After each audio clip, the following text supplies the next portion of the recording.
Hola, bienvenidos, bienvenidas. Esto es Onda Verde y aquí estamos, como desde hace ya 23 años, transitando la temporada 24, pero en este caso en el nuevo formato, como siempre digo, aquí en la oficina, ok, en este canal de YouTube y este Onda Verde que como en cada emisión, siempre un invitado, una invitada nos genera entrevistas, charlas y distintas posturas, opiniones, miradas, y eso también con historias de vida, ¿no? Y esto es lo que nos gusta hacer. Y en este caso, en el día de hoy nos visita Guillermo Sisman, periodista, conductor. Hola. Hola, Gustavo. Gracias. A vos por invitarme. Gracias por haber venido. Bueno, ¿cómo estás? ¿Bien? Bien. ¿Tranquilo? ¿Te gustan estos nuevos formatos? Mucho. Me gustan mucho los formatos, me gusta la oficina, me gusta la puesta en escena, la puesta en el aire, así que avanti. Ustedes en LT8 metieron un cambio. Sí, nosotros a comienzos de año sumamos el streaming. Si bien no supone un gran cambio de lo que nosotros veníamos haciendo, bueno, le incorpora la imagen, con lo cual uno tiene que estar atento a todo, ¿no? Sí, sí. La radio tiene mucho de imaginación, mucho juego, con la fantasía, y un poco algo se pierde, pero se ganan otras cosas. Se gana más cercanía, se gana identificación de la voz con un cuerpo, y bueno, no hay que dejar nada librado al azar porque está todo visto. Claro, claro. Bueno, y a aquellos que generacionalmente venimos, digamos, de otra construcción comunicacional, digamos, vivimos todos los cambios. Todos. ¿Cómo los transitaste vos? Bien, digamos, trato de transitarlo con la mayor normalidad posible, negarse al cambio, digamos, con tosudez, digamos, quedás, digamos, en el pasado. Yo creo que hay que sostener la magia de la radio incorporando todas las tecnologías, las plataformas, los lenguajes, porque de lo contrario, digo, hoy por hoy, digamos, no hay videoclubes que se alquilen VHS. Yo puedo tener con nostalgia, digamos, visión de querer prender la casetera y ponerlo, pero puedo ser uno en miles de millones. Bueno, salvando las distancias, querer sostener algunos formatos solamente por lo nostálgico te condena, digamos, al ostracismo. Claro, claro. A esto, ¿cuántos años ya llevas en los medios? Y en los medios casi 30 años. ¿Te imaginaste una cuestión así? No, ¿en la radio no, vez? en absoluto. O sea, que ¿viste? los cambios vertiginosos. La globalidad de la información. No, en absoluto. Vos pensás que yo empecé a trabajar en medios, aún de manera muy informal, cuando recién, mirá lo que te iba a decir, recién arrancaba Internet, recién arrancaban los portales informativos a tener, sin actualización, la edición impresa cargada en la web, y no teníamos que esperar que llegue el diario porteño a media mañana y lo podíamos ver en la web en la madrugada. Clarín, La Nación, Página 12, las agencias de noticias. Te estoy hablando a mediados de los 90. Claro.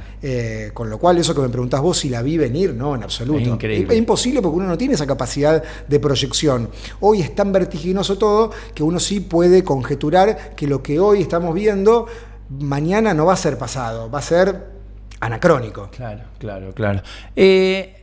Fuiste transitando y empezaste, digamos, a tener alguna trascendencia, alguna cuestión también vinculada a la agenda que se marca en las cuestiones políticas. ¿Cómo te fuiste vinculando, digamos, desde ese lado? ¿Te gustó siempre? Sí, yo, digamos, soy un apasionado de la política, de la economía. Desde muy chico me gustaba leer. Me acuerdo de estar en clases en el secundario y fundamentalmente de historia, de economía, de introducción al derecho, y hacer preguntas que vos veías que los profesores decían, no es del interés medio esto. Claro. Y a veces me mandaban a la biblioteca a leer. Bueno, no podemos responderte esto acá, no porque no sepamos, sino porque a la media no le interesa. Mirá. Y excede un poco la clase. Y nada, yo cuando terminé el secundario, a mí la radio y la comunicación me fascinaba de chiquito. Siempre cuento la anécdota que yo tenía un portero eléctrico, yo no, digamos, en el departamento donde vivíamos con mis viejos, y yo relataba partidos de fútbol en el portero eléctrico, porque tenía un sonido especial, ¿viste? Hasta que pasó una vez un cliente de mi viejo y le dijo a mi papá, pero este chico está loco, vos tenés un Víctor Hugo Morales, un José María Muñoz en tu casa. Porque yo los imitaba. Pero además de lo deportivo, me apasionaba la historia, me apasionaba la economía, la política. Entonces termino la secundaria, yo me anoto en comunicación de la UNR, mi vieja me dijo, bueno, pero también podés estudiar Derecho, mi viejo era abogado contador. me anoté en Derecho y también me gustaba mucho la historia y me anoté en Ciencia Política. Bueno, arranqué, imagínate, 3 carreras a la vez, sí. Se hizo difícil, terminé una, Comunicación, Política llegué hasta la mitad y en Derecho llegué hasta los cursillos y tuve que dejar porque no tenía tiempo material. Claro. Pero siempre me gustó la política. Es eso, ¿no? Es el camino, digamos, volverías a arrancar de ahí. Sí, sí. Me hubiese gustado terminar Ciencia Política, me apasionaba, porque vos lo que ves a veces en comunicación, engrajeas en materias de política, de historia política, de las relaciones internacionales, de la economía, tenés que ver 5, 6, 8 libros. Me llevaba mucho tiempo preparar las materias, pero las disfrutaba casi como, digamos, salir con los amigos a tomar algo, digamos. Yo realmente lo disfrutaba, pero te lleva mucho tiempo y a veces pensar en el lugar del laburo del politólogo no es tan fácil. No es fácil para el comunicador, imagínate para el politólogo. Bueno, me imagino. Bueno, y estos tiempos también de cambios coyunturales en algunos aspectos y también de fondo en otros, ¿no? Esto de esta política que estamos viendo a nivel nacional, digamos, también implica un ejercicio, ¿no?, de la información, de la lectura y la inmediatez, sí. Digamos, y a partir de ahí el análisis. Mirá, yo trato de cada tema, en la medida de lo posible, de instruirme mucho, de leer mucho. Viste que a veces el periodista peca de, no digo de soberbia, pero de ir siendo pseudo especialista de distintos temas de acuerdo a la centralidad que tiene la agenda informativa. En un momento sos un especialista en fentanilo, otro día sos especialista en liquidación de divisas, de cereales, otro día sos especialista en crímenes narcos. Bueno, yo de cada tema trato de hacerlo con mucha responsabilidad y con mucho profesionalismo, leer, instruirme, te vas dando cuenta que vas conociendo cosas, que todos los asuntos tienen una complejidad y que a veces la diferencia es hablar no desde algo superficial, sino con algo de profundidad. Yo creo que hoy por hoy, en un contexto de sobreabundancia de información, la diferencia la hace quien logra dar ese pequeño salto y poder analizar, poder interpretar, pero con algún grado de conocimiento, porque si no, de lo contrario, queda en alguna posición adelantada. El interlocutor te va a hacer sentir que estás hablando desde el lugar del desconocimiento. Claro, y yo te he escuchado mucho y también entras en confrontaciones. Digo, muchas veces te he escuchado que ante una respuesta de algún entrevistado, de alguna entrevistada, digamos, plantás postura o decís, mire, esto también te da esa posibilidad. Sí, lo hago siempre desde el más absoluto respeto. Sí, no es una pose, totalmente. De verdad, porque creo que, digamos, uno puede confrontar respetuosamente, sin agredir, sin denostar, pero también trato a veces, no solamente de decir lo que siento de manera genuina, sino que a veces uno se pone en un lugar de que adquiere algún grado de representación. Digamos, yo no represento a nadie, pero como también soy oyente, soy consumidor de medios, de la tele, del audiovisual, del streaming, a veces uno está viendo un contenido y dice, che, yo preguntaría esto. Claro. Y me pongo en ese lugar. O trato, porque no tengo, digamos, la mirada de todo el mundo, pero sí de una parte de la sociedad. Entonces, en ese lugar a veces repregunto, interpelo, profundizo. Tampoco puedo estar todos los días peleándome con todo el mundo porque sería desagradable, descortés y además te pasa factura el cuerpo. Sí, sí, claro, ¿no? Decir, pará. Sí, todos los días no me voy a pelear con todo el mundo. Guille, ¿cómo ves la situación política del país? Y viste que en el transitar, tómate un matecito, digo esto de esta grieta que cada vez es más profunda, que en estos últimos tiempos se disparó hacia otro lado, en este caso Javier Milei. ¿Cómo ves el contexto político, digamos, y vinculado a lo social? Porque en realidad acá quien paga es la gente muchas veces de las decisiones. Yo te diría que el escenario que veo es un escenario muy complicado, donde el poder de la palabra, de la argumentación, del intento de persuadir ha quedado absolutamente relegado. Hoy garpa, hoy vende el que grita, el que insulta, el que dice algo viral, independientemente de si es cierto, si es verosímil, si es profundo. No creo que ayude en nada que la máxima autoridad del país tenga un tono tan agresivo, tan irrespetuoso para el adversario. Creo que eso, cuando a veces después vemos que en una discusión de tránsito la gente se agarra trompada por si invadiste la senda peatonal o no respetaste la derecha, desde arriba el poder irradia un discurso. Digo, antes también la gente se agarraba trompada en la calle, sí. pero ahora el discurso es muy beligerante, es muy belicoso, es muy agresivo, y así como uno a los hijos trata de educarlo con el ejemplo, también uno tiene días complicados, se saca de quicio, insulta, puede tener una puteada, puede tener un mal día, pero no tiene que ser la lógica la constante. Por eso, si vos me preguntás cómo veo el clima político, lo veo muy enrarizado, muy achatado, porque la discusión no es profunda. No. Hoy terminamos discutiendo las formas y no el fondo. Yo creo que terminamos siendo funcional a ese discurso del poder cuando discutimos si hay que insultar o no. Claro. Yo quiero discutir ideas. Claro. Yo quiero discutir si hay que dolarizar o no. Yo quiero discutir si hay que recortar el gasto público a mansalva para que los números cierren, digamos, sin pensar si adentro están todos incluidos o no. Y si lo que heredó era bueno, malo, mediocre, más o menos.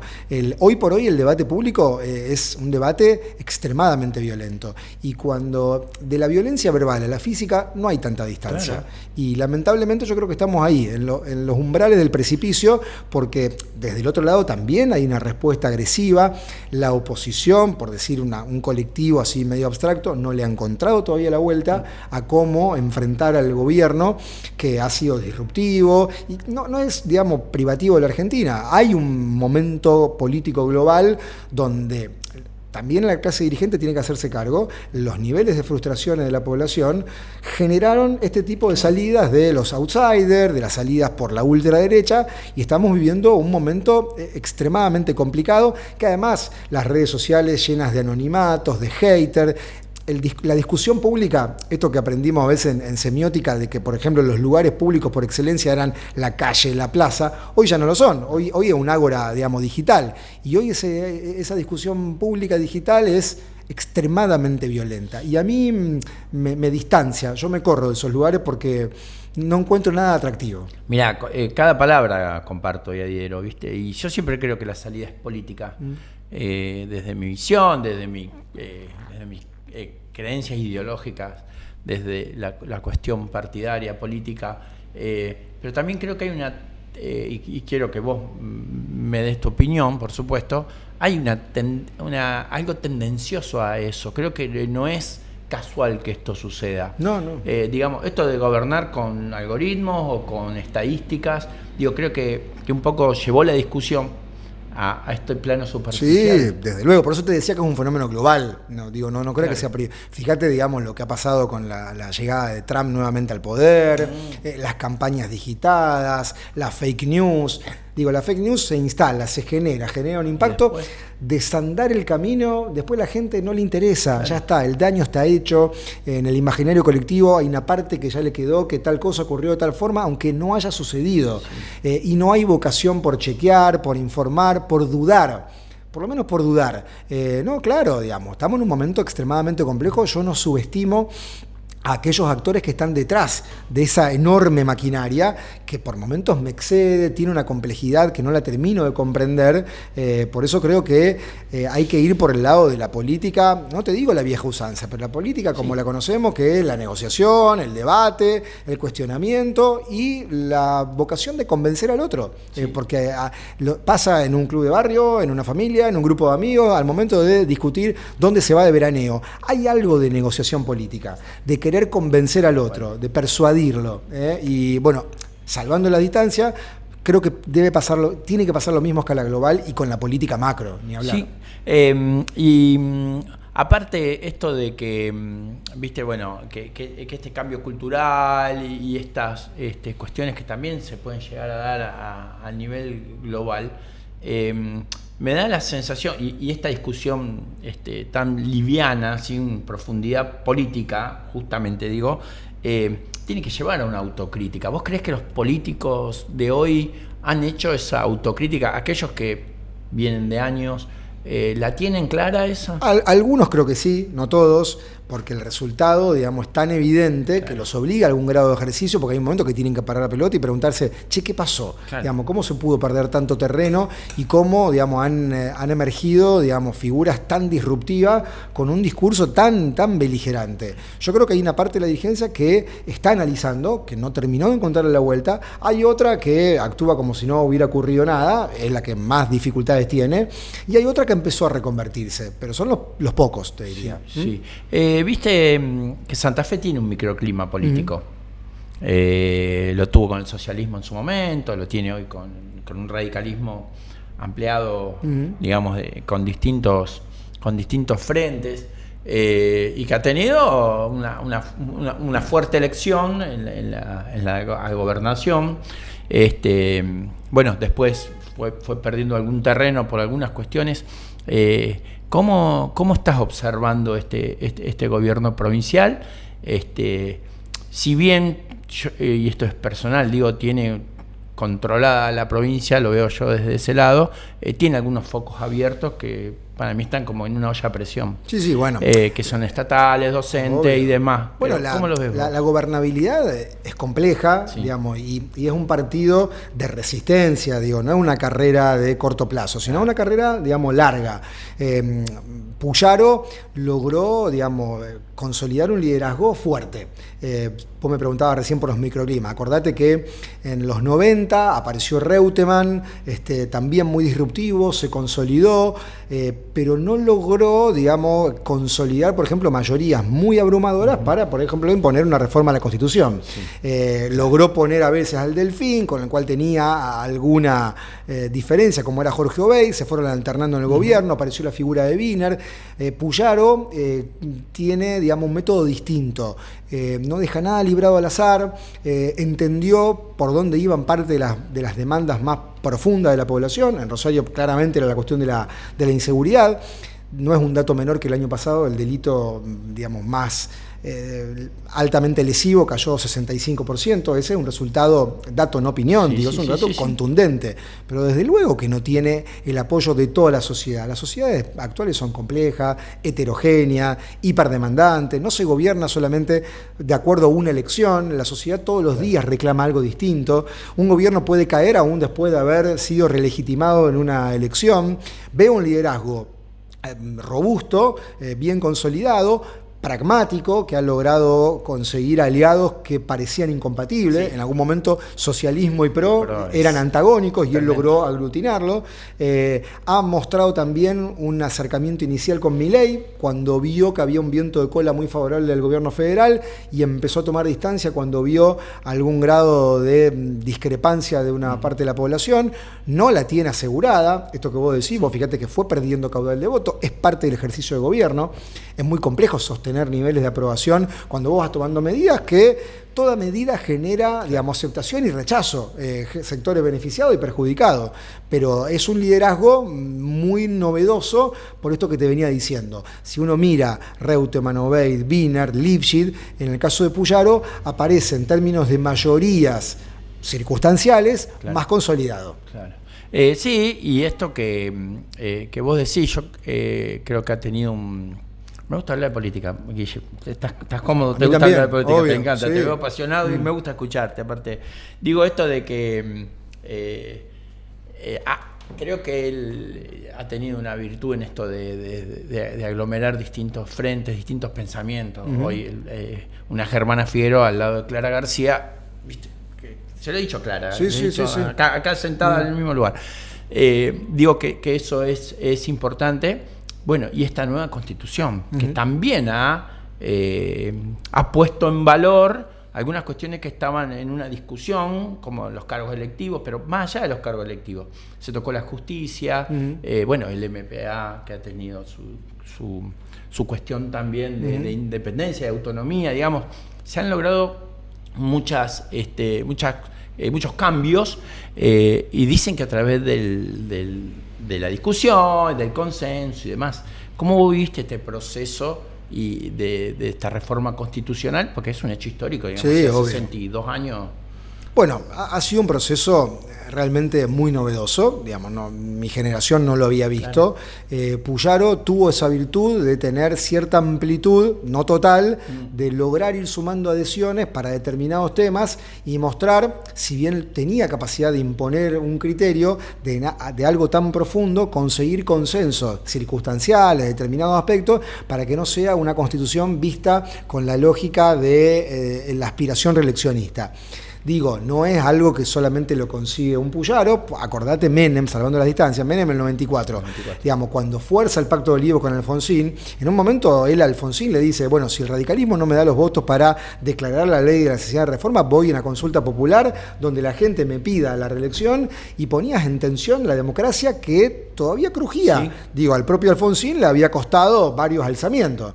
Y Alfonsín a cambio le dice, bueno, ok, yo te doy la reelección, pero sumame Consejo de la Magistratura, sumame jefe de gabinete con moción de censura, sumame Senado ampliado con representación de las minorías, sumame autonomía de la ciudad de Buenos Aires con elección directa, sumame una reelección pero no indefinida. Bueno, por eso te digo, la política bien entendida es eso, es discutir, es negociar, no hay que pensar en algo peyorativo, la idea del pacto. El pacto no es algo peyorativo. De hecho, quienes conocen un poco de la historia, de la teoría política, digo, la vida en sociedad tiene un momento fundacional que es el pacto. Digamos, la teoría contractualista que dice, el hombre no puede vivir solo, digamos, tiene que vivir en sociedad. Y para vivir en sociedad tiene que ceder algunas cuestiones. Por ejemplo, ¿quién me representa? Claro. No podemos gobernar 47 millones de argentinos. Tienen que gobernar, digamos, una determinada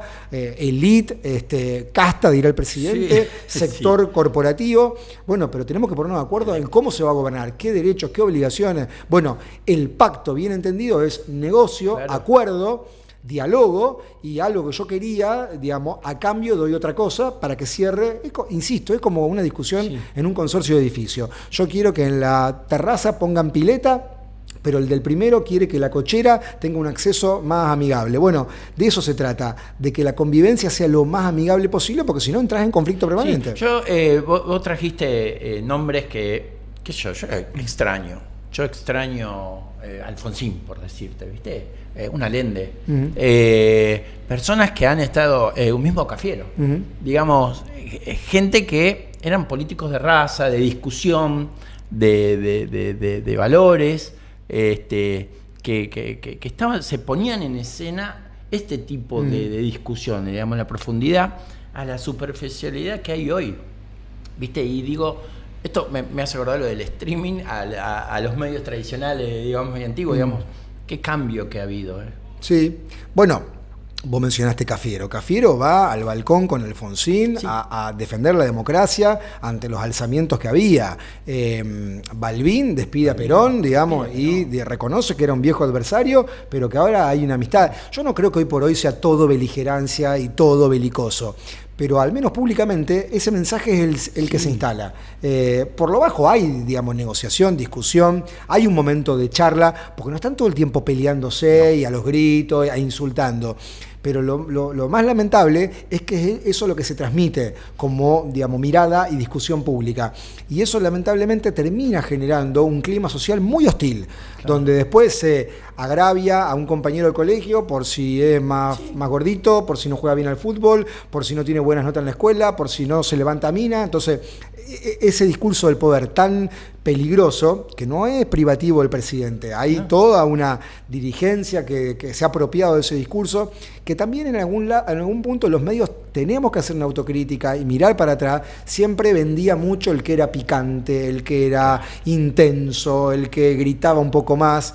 Bueno, lo que pasa es que cuando empiezan a traspasarse algunos límites, después no se vuelve para atrás. Siempre hay que pasar otro límite adicional. O sea que vos sos futbolero, sé que sos futbolero, no te voy a hablar de Newell en estos momentos. Y no estamos en el mejor momento, pero te hablo lo que quieras. Pero, ¿viste cuando vos decís, che, pará? El otro día se lo preguntaba a Eduardo Tognoli. Digo, vos le ves, vas a jugar al fútbol y ves el tipo tiene las medias altas, la remera del Real Madrid nueva, el pantalón del Paris Saint-Germain, decís, bueno, ahora le quiero dar la pelota, a ver si la sabe parar. Digamos, en política está pasando mucho esto con los outsiders. O sea, vienen todos muy bien presentados, con sus cuestiones de conocimiento en el público en general. Muy de laboratorio. Exacto. Ahora te quiero ver con la pelota en los pies, digamos, cuando empieza el partido, ¿qué hacemos? Sí, y hasta el momento, digamos, la experiencia reciente que estamos viendo es que ese laboratorio, ese Excel llevado a la realidad, tiene complejidades. Claro. Digo, no es tan sencillo. porque si fuera tan sencillo, otros lo hubieran hecho también. Insisto, en sociedades tan complejas, tan heterogéneas, las soluciones son complejas, llevan tiempo de trabajo, llevan tiempos de elaboración y llevan también la lógica del ensayo-error. Tomo una medida, me equivoco, la modifico. Sí, bueno, pero me parece que no sé si está pasando primero, por el lado del presidente lo digo, y también lo digo desde el lado de sus laderos, digamos, o de algún partido político en el cual, viste, viene bueno, una figura del medio o del deporte, dice, y después, bueno, la política es gestión, es caminar, es embarrarse, salir a los barrios, ir a ver. Sí, además termina siendo a veces una construcción muy endeble. Digamos, ese tipo de armado puede ser exitoso desde lo electoral, sí, porque hoy por hoy genera mucha adhesión, digamos, a miles y a millones de likes, de seguidores, de gente que te sigue en las cuentas en Instagram, en X, en los streaming, pero después la gestión tiene complejidades que al no tener un sustento institucional, ante la primera de cambio empiezan a flaquear y se la lleva puesto el viento más suave. Sí, eso, viste, bueno. Y hay que cuidar la democracia. Viste que ahora estamos 40 años del juicio a las juntas, digamos, que ha costado mucho. Mucho, sí. Yo no creo que esté en peligro la democracia como tal, pero sí, digamos que no es algo que tenga una perdurabilidad asegurada. De hecho, algunas libertades que creíamos que eran absolutas y que eran intocables, aparecen, digamos, en discusión, digamos, de distintas formas, solapada, camuflada. Nadie te va a decir que no va a haber libertad de expresión. Pero cuando vos tenés un presidente que, digamos, litiga contra periodistas por su opinión y no los confronta públicamente, porque no está mal que discuta el dirigente político con el periodista, con el analista, de ahí a querellarlo, hay una simetría de poder muy marcada. No es lo mismo que Sisman litiga a Milei que Milei a Sisman, ¿no? Una verdad de perogrullo, pero digamos, la diferencia, digamos, de poder es muy marcada y amedrenta, puede generar algún grado de autocensura, con lo cual yo diría, la democracia como tal yo no creo que esté en peligro, pero hay democracias de calidad y hay democracias de baja intensidad, digo, y vamos a esquemas democráticos de baja intensidad por la propia lógica de cómo están funcionando los sistemas. Este gobierno se jactó de las cuestiones vinculadas a la corrupción. El que las hace las paga, el que yo le corto la mano, bueno, todo su mensaje violento y demás. Dicho esto, aparecieron las valijas en Ezeiza, apareció la criptoestafa, apareció el 3% de Karina Milei, apareció el convenio del Banco de Nación con los Menem, y bueno, hay 2 o 3 más que se me escapan, digamos, en el lapso de 1 año y medio, digamos, y no da lugar a la respuesta a eso, porque si le responde a Lalio, capaz que vos, Guille, le pones algo en Twitter y te sale a decir, pero no confronta, no debate y censuran justamente. Sí, yo creo que de todos esos episodios de presunta corrupción que mencionaste, la respuesta del poder no han sido satisfactorias. Por lo menos desde mi punto de vista han sido muy endebles, muy superficiales, muy ligeras, puntualmente el tema de discapacidad y la supuesta criptoestafa. Ahí creo que el gobierno, los argumentos públicos que ha dado son muy escasos, muy poco satisfactorios, no ha mostrado vocación de querer aclararlo. Desde el sentido común, cuando uno está libre de toda sospecha, abre, digamos, todo lo que pueda mostrar para, digamos, corroborar la inocencia. Yo, digamos, adhiero a esta idea de que todos somos inocentes hasta que se demuestre lo contrario, pero en la carga pública, por lo menos desde el punto de vista político y no penal, cuando aparecen estas sospechas es importante dar una respuesta contundente, clara, concisa, abierta, y yo creo que en esos acontecimientos que vos mencionaste el gobierno no ha dado respuestas muy convincentes, por lo menos de mi punto de vista. En lo penal todavía no ha avanzado, problema de la justicia, que siempre es temerosa del poder, pero desde lo público los argumentos que ha dado son muy escasos y, a mi criterio, muy poco convincentes. ¿Qué ves a futuro, digamos, un pensamiento probablemente personal o como vos lo quieras analizar, desde lo económico, desde lo social? Hay mucha pérdida de trabajo, hay fábricas que están cerrando, la importación es Es un clavo en el zapato de bueno, la gente. Argentina es un país muy pendular, extremadamente pendular. Yo tengo 47 años y ya he visto tantas crisis económicas que probablemente en otro lugar del mundo una persona de mi edad no las ve nunca. Sí. No tengo la bola de cristal. Tampoco, digamos, el 10 de diciembre de 2023 estábamos en el paraíso. No. Por algo perdió el peronismo en la elección. Por algo perdió porque llevaba de candidato a presidente un ministro de Economía con 250% de inflación. Eso no hay que olvidarlo. Un gobierno que emitía de manera descontrolada, un gobierno que tenía hechos de una corrupción pública que era dejar a la gente encerrada y festejar, digamos, dentro de la Quinta de Olivos, el presidente de la República. Digo, fue obsceno por momentos también. Con lo cual, digamos, hecho esa salvedad de que lo que heredó el gobierno actual era una pesada herencia, no lo sé, no veo un escenario positivo en el corto plazo, porque la transformación del modelo anterior al actual ha encontrado muchas dificultades y le está costando ahora consolidarse, aún con un modelo que uno podría denominarlo, siendo un poco reduccionista, extractivista, agroexportador, pensado para otro siglo. Digo, Milei, digamos, en todo momento plantea que Argentina tiene que volver a la Argentina de Pellegrini, de 1890, de 1900. Bueno, pero esa Argentina era expulsiva, tenía una parte de la población que ni siquiera tenía derechos políticos, que había una disgregación social notable. Digo, si vamos esa transformación que quería Milei le está costando lograrla. Imagínate cuando se quiera, digamos, enmendar parte de las dificultades que tenía ese modelo. Hoy por hoy, digamos, el gobierno plantea que hay que ir a un modelo de productividad donde, bueno, si hay determinadas labores, oficios, rubros que no rinden, bueno, se tendrán que reconvertir. Tiene una crueldad compleja de absorber para quienes van quedando en el camino. No veo una mirada, no te digo ya solidaria, una mirada republicana, colectiva, con lo cual el escenario que veo en el corto y mediano plazo no es para nada bueno. Está complicado. Yo veo, bueno. Escúchame, ¿viste el fondo que tenemos? Sí, ahí lo estoy viendo, me encanta. ¿Viste la ventana que hay atrás? ¿Corres por ahí? Sí, corro por muchos lugares. Me gusta salir a correr por todos los... Tenemos unos parques hermosos. Sí. Yo entreno con el grupo de running 3 veces por semana en el Parque Scalabrini Ortiz, así que a veces corremos dentro de ese parque y a veces vamos saliendo. Desde el Parque Scalabrini Ortiz pasamos por todo ese parque de las colectividades, de la arenera, hasta el monumento, volvemos. Los domingos me gusta correr por toda la ciudad. Te vi en la calle recreativa, creo. Sí, corro. ¿El domingo? Sí, los domingos corro mucho por la recreativa. Un par de domingos atrás. Sí, corro vi, mucho. Creo. Corro mucho.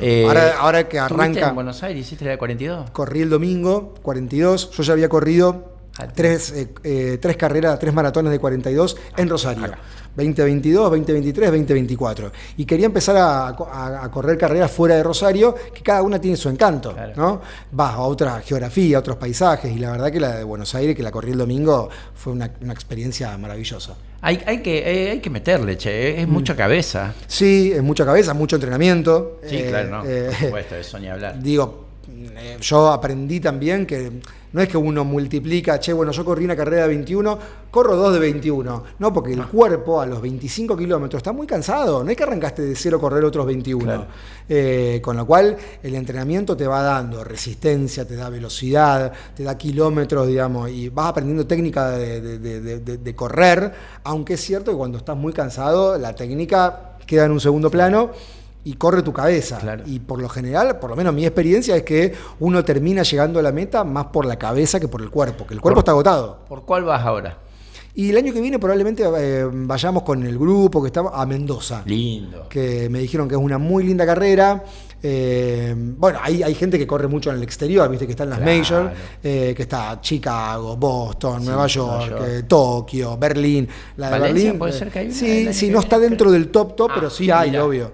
La de Berlín se corrió en estos días y fue extremadamente masiva. También pasa eso con lo que me pasó el otro día. Yo corrí la de Buenos Aires, había 15.000 personas. En Rosario, la de 42 son 1.500. Claro, está multiplicando por 10. Claro. Otra cantidad de gente, otro nivel de fogueo, digamos. Escuchás hablar todos los idiomas, pero de verdad, mucho inglés, mucho portugués, mucho brasilero, gente de Chile, de México, de Colombia, de Perú, gente que vas viendo en el camino, banderas que lo van apoyando, claro, de Uruguay, bueno, de Estados Unidos, de Canadá, de países europeos, muchos africanos que, bueno, tienen una genética, ganan. ¿Cómo ganan? Y bueno, son personas que están preparadas de una manera distinta, viven de eso, son profesionales. Claro. Esto uno lo hace como una actividad amateur, digamos, que pero son metas personales también. Sí. Porque habrás arrancado corriendo, no sé. Tal cual. Metiste 5 kilómetros, 10, 15, 20, pero bueno, le vas agarrando el gustito y vas viendo algunas cosas. Bueno, he corrido una carrera de montaña, una sola, tiene su complejidad muy distinta. No es lo mismo correr en el llano que escalando un poco, bajando, que es mucho más complicado. Te podés caer, te podés rapar, te podés dañar.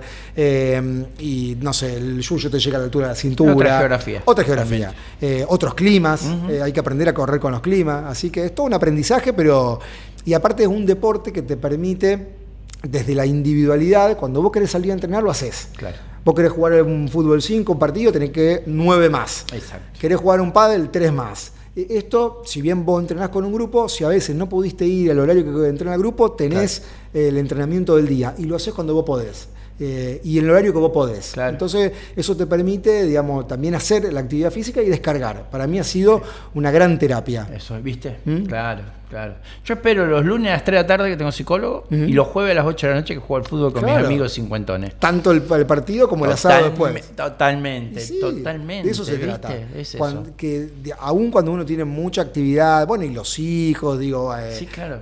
Son muchas actividades que a veces uno está pasado de rosca, pero eso te recarga las pilas. Yo aprendí a respetar esos momentos, que sean importantes como un momento de trabajo, que uno le dedique un tiempo determinado, que lo respete, con flexibilidad. Si no podés, no podés, pero asignarle una importancia vital. Aparte te veo en el gimnasio, nos hemos cruzado y le metés, y muy concentrado, ¿eh? Sí, no salís del... Dejo el teléfono y entreno. ¿Cómo entrenar con teléfono? Y hay gente que hace eso. Sí, yo los veo que están ahí.